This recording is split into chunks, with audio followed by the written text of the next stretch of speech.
The NBA is a star-driven league that relies on individual superstars to drive fans to seats, sell jerseys, raise popularity, and grow the league's reach around the globe. So me being critical of a certain player not getting enough publicity is a rarity when it comes to the National Basketball Association. Today, however, I'm saying just that. Jokic is doing historical things at the young, exuberant age of 27, coming off an MVP year, about to win another one, yet we don't really hear as much about him as we do the other stars. He just started his own statistical club after logging 2,000 points, 1,000 rebounds, and 500 assists in a single season. Oh, and by the way, he's the only player to ever do that. LeBron didn't do it, not Kobe, not Michael Jordan, not anybody. He also happens to be 6'11", 285 pounds. Being that size opens the door to being the butler for the Adams family after his basketball career is over. And most everything you hear about in the NBA revolves around a couple players and franchises that drive narratives, exposes beef, and gives the NBA somewhat of a TMZ vibe. But sometimes being all about ball is quite the breath of fresh air. Very rarely do you hear anyone talk about Jokic outside of his stellar on-court performances, and I guess that really isn't sexy enough to be given the same amount of airtime as LeBron's latest problem with a teammate or some Twitter war between players in the league. For Jokic to be so big, physically, and in the stat sheet, his coverage is quite minute. This new era of NBA stars seem to differ from their predecessors, and that it's really just about the game for them. Morant, LaMelo, Hero, Tatum, Jokic, I could go down the list, but these guys don't really seem to partake in the reality TV side of the NBA. It may be because they're still sowing their oats, trying to cement themselves as stars in the league over time, but I have a feeling that isn't the case. I like that Jokic is a silent assassin in a Bigfoot costume, and hopefully some of the major sport outlets that cover his meteoric rise and generational talent, the way they cover some of the other superstars in the league, will equal. But until then, just keep balling, Joker.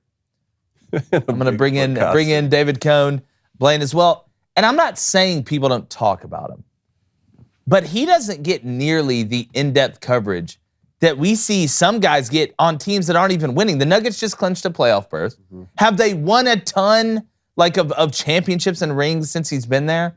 No, but we are literally seeing, we gotta talk about unicorn, and we throw that term around. He's doing stuff we've never seen basketball players do at a humongous size. The media loves drama. They love it. He doesn't really create any. No. The media loves big markets. He's sort of in a mid-market, right? But as far as he's concerned, I don't think this bothers him. Don't talk about me. Let me just come in and do my job. Look, he just won the MVP, right? Which means he's already done something that a lot of great basketball players have never done, right? You go back to back, which it looks like he may do, you're on a short list with some of the greatest names of all time. You add on to that, maybe making a run here pretty soon, like staying in Denver and actually making them a contender moving forward in the West. No one's going to have a choice but to talk about him all the time. Yeah. And if that coincides with LeBron and some of these other guys retiring, I mean, you're talking about a guy who's going to be the headline every day. Yeah. Blaine, do you think yes.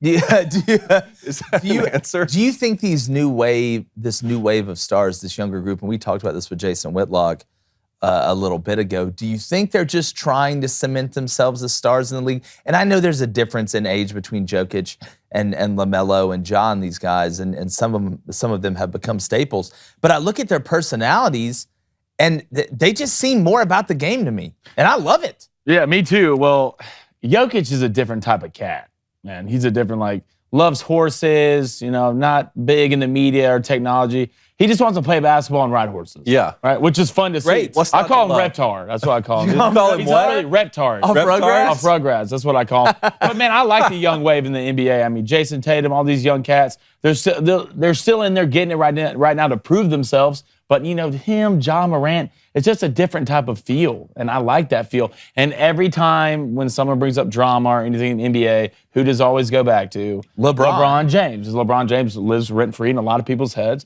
Is he somewhat of a drama queen? Yeah. But he has cemented himself already in the NBA record books. So at this point, I mean, he can do whatever the hell he wants. But I do enjoy this new wave coming in, but I do think it'll get to a certain point where you see certain guys start to kind of take that next step on certain teams like that, well, you will start seeing drama come. And I think kind of the one team that you can kind of push out that you never really see drama about, and that's the Warriors. And I think their personality is the only really drama that comes with that is Draymond Green. You know, you look at Clay, you look at Steph. Those guys are just kind of built a little different than the old heads that we got in the NBA. No, I agree. And back to Jokic, I mean, watching this guy operate, because he can do everything.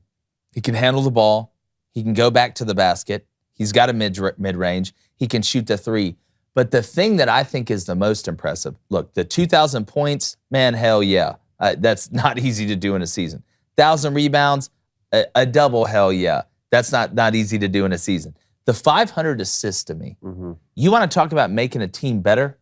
Having a big man like that is such a threat to score from multiple places on the court, doesn't matter. And also him being good enough to find open teammates when they try and take him away because he dominates the game so much. It's just like anything. If they have to double me and I can take advantage of somebody else being open, it makes your teammates so much better. It makes your team that much more dangerous.